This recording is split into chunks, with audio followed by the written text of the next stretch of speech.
Il y a eu un envoyé spécial dernièrement qui traitait des pratiques des entreprises privées à qui on a cédé la gestion de la verbalisation du contrôle de stationnement. Et c'était assez édifiant à quel point on était face à des entreprises de voyous. Et vous avez été nombreux à m'envoyer des messages et à m'envoyer des questions parce que vous avez été choqués de l'attitude de l'adjoint Europe Écologie Les Verts, Christophe Najewski, de la mairie de Paris, qui non seulement disait mais qui ne pouvait pas être au courant de ce qui se passait dans ces entreprises, et à la fin s'énervait et disait « vous me faites chier ». Alors je vais essayer à travers de cette vidéo de vous expliquer tous les tenants et aboutissements qui amènent cet adjoint écologiste de la mairie de Paris d'être un tueur de services publics en série.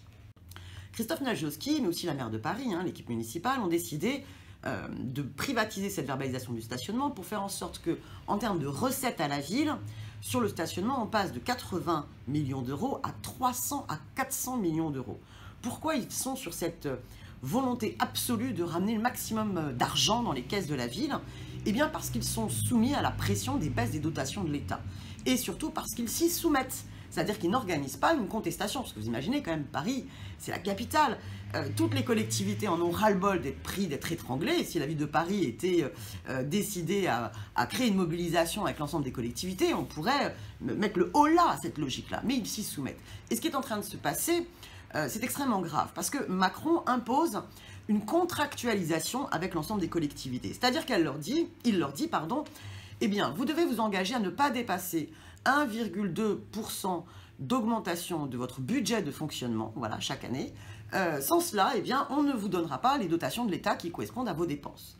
Et donc, on se soumet finalement à ce chantage qui reprend finalement le chantage que Bruxelles avait fait, toute la troïka bruxelloise avait fait à la Grèce pour leur imposer des mémorandums où ils étaient, eux, contraints de casser, de privatiser tous leurs services publics, de remettre en cause leur système de protection sociale.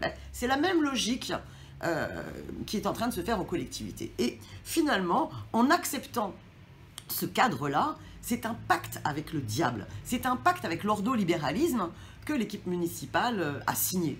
Parce qu'ils s'engagent à ne pas dépasser 1,2% du budget de fonctionnement, eh bien, ils décident de soumettre un à un leurs services publics aux logiques libérales. Et donc, les voilà sur le contrôle de la verbalisation du stationnement, à préférer que ce soit des entreprises privées plutôt qu'une régie directe, un service public. Parce qu'aussi, deuxième chose, très importante à comprendre, leur idée est de se dire, finalement, les entreprises privées, elles vont organiser une telle pression sur leurs salariés, eh bien qu'elles vont les contraindre à faire cette politique du chiffre sur le contrôle de la verbalisation du stationnement. Alors que vous comprenez, les fonctionnaires, on est obligé quand même de les respecter. Donc vous imaginez quand même la logique totalement antisociale qu'il y a derrière. C'est-à-dire que d'emblée, on se voile la face et on accepte qu'une entreprise privée va maltraiter des salariés et va les mettre sous pression. Et d'ailleurs, ce n'est pas simplement dans la verbalisation du stationnement que ça a eu lieu. Envoyé spécial décrit très bien comment on les amène à avoir des pratiques de voyous, comment ils sont sous pression par SMS pour atteindre les objectifs. Tout ça dans une procédure qui devrait vraiment, à mon avis, être totalement condamnée au prud'homme et ailleurs, et puis y compris par des pratiques pour lesquelles il y a des plaintes qui ont été déposées. Bon. Mais dans les autres secteurs publics, c'est la même chose. Prenons le cas de Vélib'. Vous vous souvenez, Vélib', eh bien, quand on est arrivé à la fin du contrat avec JCDecaux, eh bien, il y a eu un nouveau marché, et c'est l'entreprise la moins chère qui a remporté le marché. Ça veut dire quoi? Ça veut dire qu'en fait, c'est un dumping social qui s'est imposé. On prend l'entreprise la moins chère parce qu'elle a moins de salariés. Mais comme elle a moins de salariés et qu'elle est très, très mal, le service public est très mal rendu. Et c'est un véritable fiasco. 9 mois après, on a toujours une station sur 2 qui dysfonctionne. Et surtout dès qu'on n'est pas dans le centre de Paris, donc avec un mépris des quartiers populaires. Bon, les salariés se sont mis en grève, ils ont été licenciés par l'entreprise Move & Go, il y a un recours au prud'homme, et vous n'avez jamais eu une prise de parole ni de la maire de Paris, ni de Christophe Najewski pour dénoncer ces pratiques-là.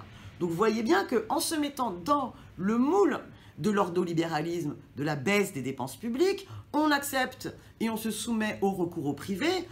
On ne veut plus regarder la façon dont le privé traite les salariés, donc on cautionne un dumping social, et à l'arrivée, on a des services publics qui dysfonctionnent. C'est également ce qui s'est passé avec Autolib. Ils n'ont jamais voulu repenser ce système-là et ils ont été obligés de l'arrêter du jour au lendemain au mépris des intérêts des usagers.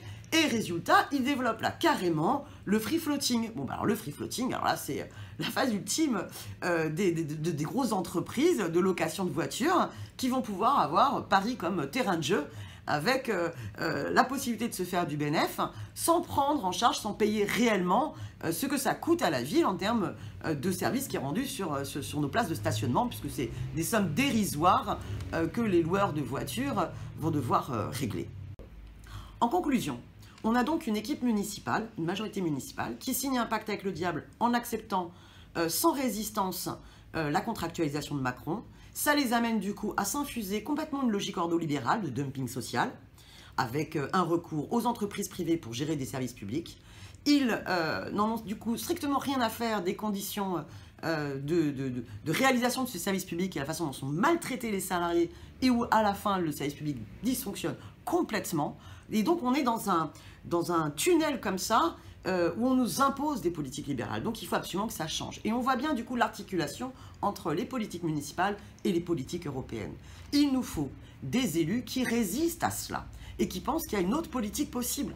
Voilà pourquoi aussi les élections européennes prochaines seront importantes. Il nous faudra des députés européens insoumis qui s'opposent à ces traités libéraux, qui s'opposent à cette austérité, parce qu'elles étranglent nos collectivités et qu'elles nous soumettent à des politiques totalement antisociales.